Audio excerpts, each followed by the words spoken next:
Okay, so this is chapter 21, part 2. And so he's at this point, Matt has come there, and so now he's talking to him about being lonely. Okay, let's see. This is a good, darn good. In fact, it's the best meal I've ever eaten. He ate and stopped asking questions. We spent the next week fishing, hunting, trapping, gathering greens and bulbs. Matt talked less and less, slept tight, and pondered. He also ate well and kept Frightful very busy. He made himself a pair of moccasins out of deer hide and a hat that I can't even describe.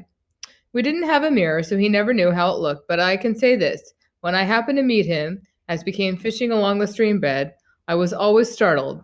I never did get used to that hat. So it sounds like the hat was, if it's the hat is startling him, sounds like the hat might not look that great. Toward the end of the week, who should we find sleeping in my bed after returning from a fishing trip but Bando? Spring vacation, he said. That night we played our reed whistles for Matt and an outdoor fire. It was that warm. Matt and Bando also decided to make a guest house out of one of the other trees. I said, yes, let's, because I felt that way, although I knew what it meant. A guest house meant I was no longer a runaway. I was no longer hiding in the wilderness. I was living in the woods like anyone else lives in houses. People drop by, neighbors come for dinner.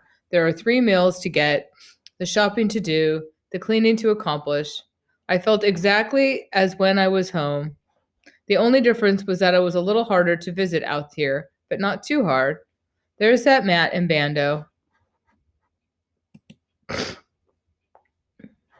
looks like it's a, I think I see the little hat there that he made. And here's Frightful sitting on Sam's shoulder. We all burned and dug out another hemlock. I worked with them, wondering what was happening to me. Why didn't I cry no? What made me happily build a city in the forest?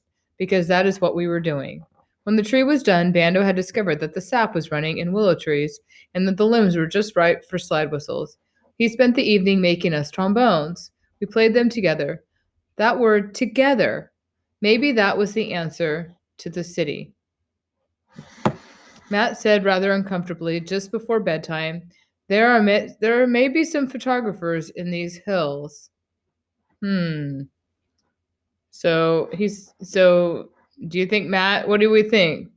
Did Matt keep his did Matt keep his end of the deal? Matt, I hardly protested. What did you write? It was Bando who pulled out the article. He read it. A few follow ups and comments from many other papers. Then he leaned back against his leaning tree, as it had come to be, and puffed silently on his pipe. Let's face it, Thoreau. You can't live in America today and be quietly different. If you are going to be different, you are going to stand out, and people are going to hear about you. And in your case, if they hear about you, they will remove you to the city or move to you, and you won't be different anymore. A pause. Did the owls nest, Thoreau? I told him about the owls and how the young played around the hemlock, and then it was time. Then we went to bed, a little sad, all of us. Time was running out. Matt had to return to school, and Bando stayed on to help burn out another tree for another guest house. We chopped off the blackened wood, made one bed, and started the second before he had to return to his teaching. I wasn't alone long. Mr. Jacket found me. I was out on the raft trying to catch an enormous snapping turtle. So now this Mr. Jacket, that was the kid that he met back at the comic book store or pharmacy a long time ago where he was looking at the comic book. My line. But when I got its head above the water, it would eye me with those cold, ancient eyes and let go. Frightful was nearby. I was making a noose to throw over the turtle's head the next time it surfaced when Frightful lit on my shoulder with a thud and a hard grip. She was drawn up and tense, which in her language said people, so I wasn't surprised to hear a voice call from across the stream. Hi, Daniel Boone. What are you doing? There stood Mr. Jacket. I'm trying to get this whale of a snapper, I said in such an ordinary voice that it was dull. I went on with the noose making, and he called to me. Hit it with a club. I still couldn't catch the old tiger, so I rafted to shore and got Mr. Jacket. About an hour later, we had the turtle. I had cleaned it, and I knew that Mr. Jacket was Tom Sidler. Come on up to the house, I said, and he came on up to the house. And it was just like after school on Third Avenue. He wanted to see everything, of course, and he did think it unusual, but he got over it in a hurry and settled down to helping me prepare the meat for turtle soup. So it's almost like he's just in a regular house. He's having his friend come over and hang out. He dug the onions for it while I got it boiling in a tin can. Turtle is as tough as rock and has to be boiled for hours before it gets tender.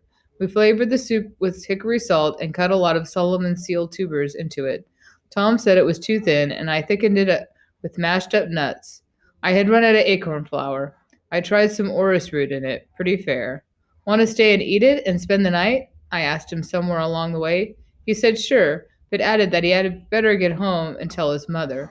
It took him about 2 hours to get back, and the turtle was still tough, so we went out to the meadow to fry Flightful. She caught her own meal.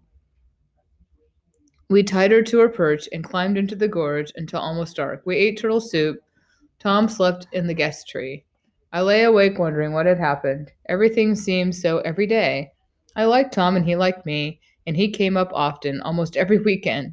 He told me about his bowling team and some of his friends, and I began to feel I knew a lot of people in the town below the mountain. This made my wilderness small. When Tom left one weekend, I wrote this down. Tom said that he and Reed went into the empty house, and when they heard the real estate man came in,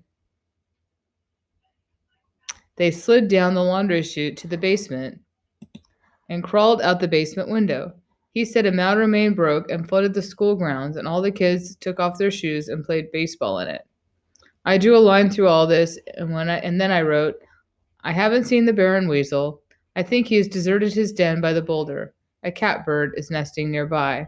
Apparently, it has learned that Frightful is tied some of the time, because it comes right up to the fireplace for scraps when the leash is snapped.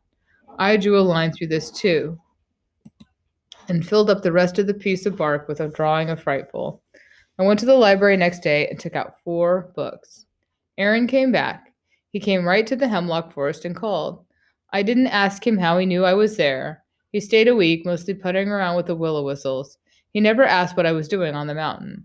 It was as if he already knew, as if he had talked to someone or read something, and there was nothing more to question. I had the feeling that I was an old story somewhere beyond the foot of the mountain. I didn't care. Remember, Aaron was the guy that he taught the songs from the birds. Bando got a car and came up more often. He never mentioned any more newspaper stories, and I never asked him. I just said to him one day, I seem to have an address now. You do. I said, is it Broadway and 42nd Street? He said, almost. And that's a joke because Broadway and 42nd Street are very big streets in New York City. And it's like he's so popular because people keep coming up to him. It's almost like he's on Broadway and 42nd.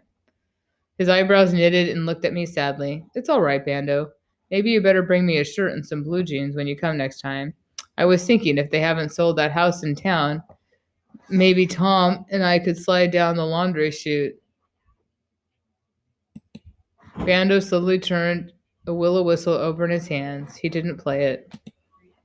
Okay, so that's the end of that chapter.